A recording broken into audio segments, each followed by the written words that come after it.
Caught up with Alex Montero on Wednesday, who says he was working the night this Kimberly-Clark warehouse along Hellman in Ontario caught fire. Montero is stunned to see this video because this person, he says, is his fellow co-worker, Shamil Abdul Karim. There goes your inventory. There goes your inventory. There goes your inventory. What's up, YouTube? Drill Sergeant here. And I'm not going to have to say too much for the sake of still having a channel when it's done. But I will say this. When they said pitchforks and torches, what did you think they meant?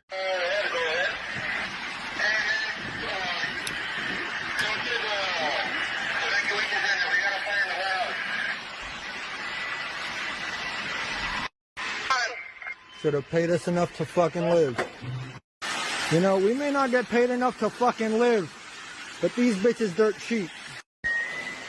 All you had to do was pay us enough to live. All you had to do was pay us enough to fucking live.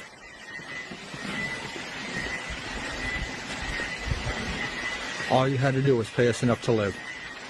All right, so first, it's important to note that nobody was hurt. Note to the resistance.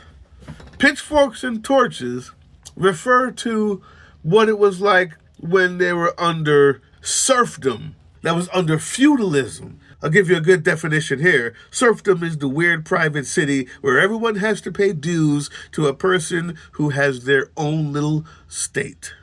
That's what they want us to be under. That's why they can't give you enough to live. But in serfdom times, the point is, back then it was agricultural. Everybody had a pitchfork, literally, and torches lit the night because there was no electricity. And they didn't mean pitchforks and torches. They meant the burning down of your building, the breaking down of your electric gate to your neighborhood, the ransacking of your security gate, and the turning over and setting ablaze your Lincoln Navigator and your Hummer. The breaking of the windows of your 5-story mansion on a hill all its own. It will be climbed. It will be scaled. Your hill is not safe, nor is your warehouse. Head, man. We caught up with Alex Montero on Wednesday, who says he was working the night this Kimberly-Clark warehouse along Hellman in Ontario caught fire. Montero is stunned to see this video because this person, he says, is his fellow co-worker, Shamil Abdul Karim. There goes your inventory. I just got done talking to him. He had just came over and helped me out with my truck. I was 5 doors down from him. Fire officials say the fire started on Tuesday just after midnight and quickly grew because of the large amount of paper products inside the warehouse that fueled the flames. They called break and I went outside, I was sitting in my car, and not even 10 minutes go by and I heard the alarm. It took crews several hours to get the fire under control, even using drones to extinguish the hotspots after all 20 employees inside were evacuated. Moments later, Ontario police arrested Abdul Karim for arson. And tonight, Kimberly-Clark says the distribution center was operated by a third-party logistic partner, NFI Industries, and added that a response team has been activated to help relocate impacted workers and minimize customer and consumer impact. How long have you been working there with the company? About 3 weeks. Yeah, just started making good money, dude. You know, they called us hoping to relocate us to another warehouse. You know, but if anyone else is hiring, you know. All right, so I'm going to get to some reactions to this news, which again reminded me a bit of the reaction to Luigi Mangione. But that employer there, his coworker, says he was making good money. Sounds like he was a truck driver. He was the one that was unloading the truck. So I did do a little search. This is from Glassdoor. So again, these are estimates, averages here. But we can guess that the warehouse worker was maybe making around $37K to $46K, while the truck driver was making $60K to $88K. So there's a really good breakdown here. This is FM Smith 319 on TikTok. This is from a year ago. It's not the overspending, it's the cost of living. Here is a breakdown of the average Gen Z and millennials' cost of living in today's world. So number one is rent. Everyone knows that Gen Z and millennials have to have a roommate. So splitting a 2-bedroom apartment with utilities is around $1,500. If you have a car, a $12,000 to $15,000 used car is still gonna run you $400 a month. Car insurance and gas is another $300. Student loan payment, $500. You're gonna have groceries for $500. You're gonna have personal care, doctor's appointments, hair, gym, about $150, and then cell phone and miscellaneous $150. That's $3,500 a month, which is baseline. Do you know how much $3,500 a month is? $70,000 a year or $34 an hour. Because after you take out taxes, put $300 for health insurance, and do a healthy $500 401k contribution, that leaves you with $3,500. This is no fun, no savings, no maintenance, no clothes, no kids, no traveling, no vacations, no bachelor parties, no weddings, no funerals, no clothes, no school supplies, nothing. And this is paycheck to paycheck. And on top of it, they're holding $40,000 of student loan debt, a $15,000 car, and if they ever wanted to buy a house with closing costs and the down payments, another $50,000. So they did $105,000. So even if they were somehow able to scrounge up after $70,000 of paycheck to paycheck, $5,000 to go to a concert, to have avocado toast, whatever it is, $5,000 a year, it would take them 20 years to pay off this debt and save up for a house. 20 years of living with a roommate where that rent's going up, and they're making $70,000 a year as a college graduate. The average person in this country makes $50,000. It is not the overspending. It is a cost of living crisis. And that was a year ago. Things have only gotten more unaffordable since then. I think a lot of people who are well off truly don't understand that a lot of people who are poor or homeless have jobs, but they simply can't afford to live. Meanwhile, you take a look at the average CEO pay compared to the typical worker. This is from the Economic Policy Institute.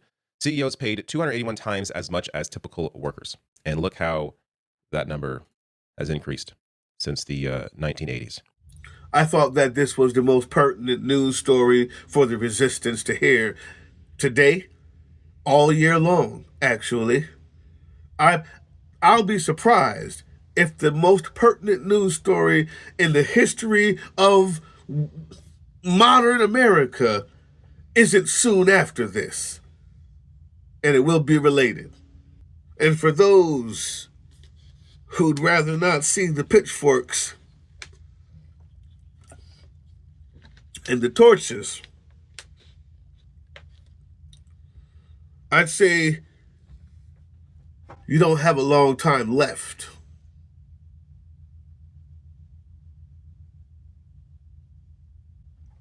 Good luck out there.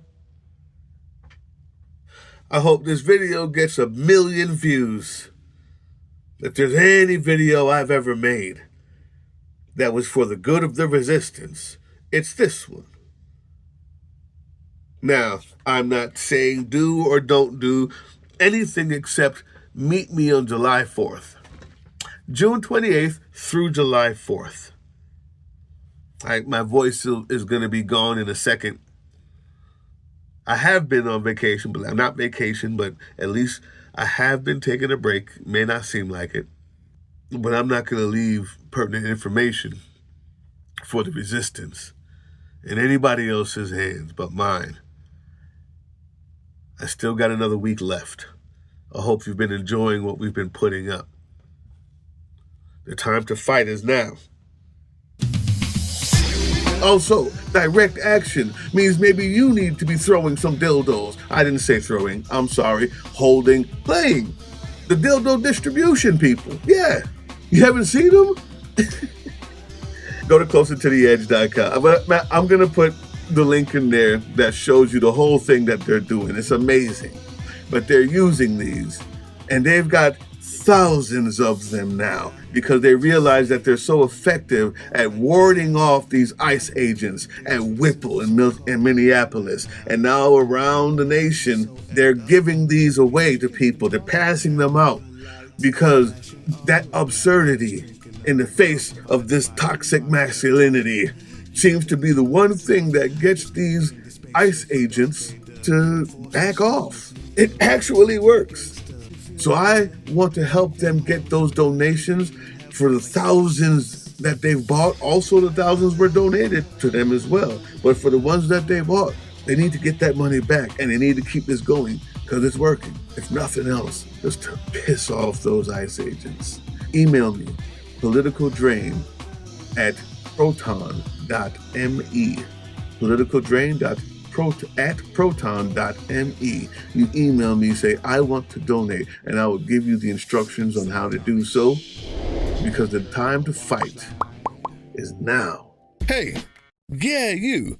Before you click away to watch someone unbox a tactical toothbrush, let's talk about something real. Political Drain isn't just another content mill. We're a digital front in a very real war. Not with bullets, but with ideas, with action, and with solidarity. We pair urgent news with critical education. And we build community around actual resistance, not the hashtag kind. The kind that moves, But here's the thing. None of this is free. It isn't. Behind every video is time, labor, research, and some weird guy asking if we're gonna pay the hosting bill. And yeah, some of that money goes to things we can't necessarily say out loud. If you know, you know. Let's just say our special ops aren't Call of Duty LARPers. They're people making real moves to protect, uplift, and organize. You're not just funding a channel. You're funding a resistance network in a world where capital still calls the shots. Unfortunately, in a system built on artificial scarcity, even mutual aid has a price tag. And if we want to grow, if we want to win, we need your help. We need your help. So if you've got even a few bucks to spare, toss it our way. It's not for ads, it's not for merch drops, but for people making moves in the shadows so others can do it in the light. It's just us and you. So fund the mission, fund the fight, fund the future, because nobody's coming to save us. We save each other. That's how this works.